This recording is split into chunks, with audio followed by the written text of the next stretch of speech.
I opened the hotel suite door and froze. Her laugh was the first thing I heard, low, breathy, familiar. Then I saw him, in our bed, with her, my maid of honor, my best friend. They didn't even notice me at first. The champagne bottle from last night sat half empty on the nightstand, the white silk sheets tangled around their bodies like a crime scene. I didn't scream. I didn't cry. I simply closed the door halfway, stepped into the hallway, and dialed his mother's number. Backstory: before the fall. I met Daniel 3 years ago at a charity gala. He wore a navy suit and that arrogant smile that somehow didn't make you hate him. He made me laugh in a way I hadn't in years. We built a life together. He proposed under a snowfall in Paris. I said yes without hesitation. And Claire? She was my anchor long before Daniel came into the picture. The kind of friend who would hold your hair back when you were sick and still roast you about it later. She was supposed to stand next to me today, smiling as I said I do. We were the perfect trio. Or so I thought. Discovery of betrayal. The cracks appear. The first sign was the late-night texts. He said they were work-related. She said she was talking to someone new. Then, at my bridal shower, I caught them exchanging a glance, a half-second too long. My stomach told me the truth before my brain did. But I didn't confront them. Not yet. 2 weeks before the wedding, I checked his phone while he was in the shower. Her name wasn't there. She was under Aaron. What I read made my blood run cold. They hadn't just been sleeping together. They were planning to be together after the wedding, after he secured access to my trust fund. I closed the phone and smiled like I hadn't just been gutted. Shift in mindset. The plan forms. I could have walked away then, but walking away would have let them win quietly. And quiet wasn't what I wanted. I wanted an audience.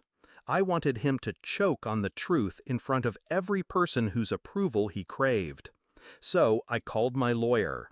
We rewrote the prenup, quietly, 3 days before the wedding. He didn't read it. He just signed where I pointed.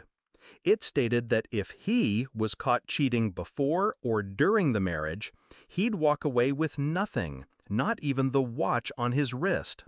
Then I called the hotel manager and arranged for my suite to have a second adjoining room, one I could fill with the exact people I needed when the moment came. Execution, setting the trap. On the morning of the wedding, I pretended everything was perfect. I had Claire with me in the bridal suite, sipping mimosas while hair and makeup fussed over us.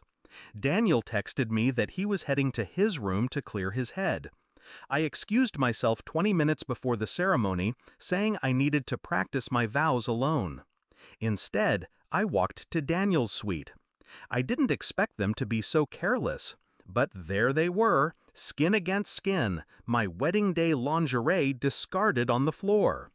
I stepped back into the hallway and called his parents, then his brother, then his grandmother.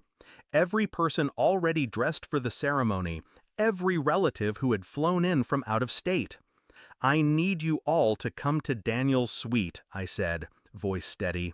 There's something you should see before the wedding. Climax, the fall.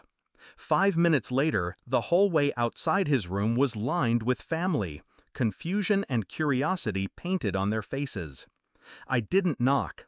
I opened the door wide, stood aside, and let them all file in. Gasps. Silence. Daniel scrambled off the bed, stammering, reaching for words that wouldn't come. Claire clutched the sheets to her chest, eyes wide. I didn't raise my voice. Daniel, I said, I'd like you to explain to your grandmother why the woman who was supposed to stand next to me at the altar is in your bed instead. His father's face turned crimson.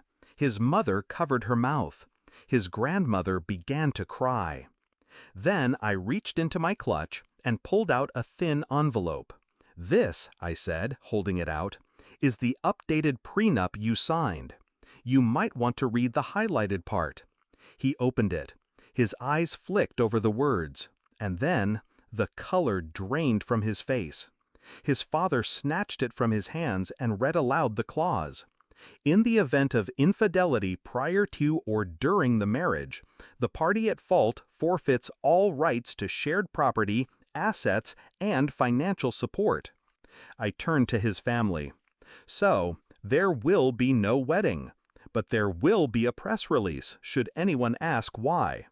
And if you want to know who leaked the text messages and hotel security footage to the bridal party," I looked at Claire. "It was me." Resolution, the last word. No one spoke. Daniel stood there, naked but for his shame, while his entire family avoided his eyes.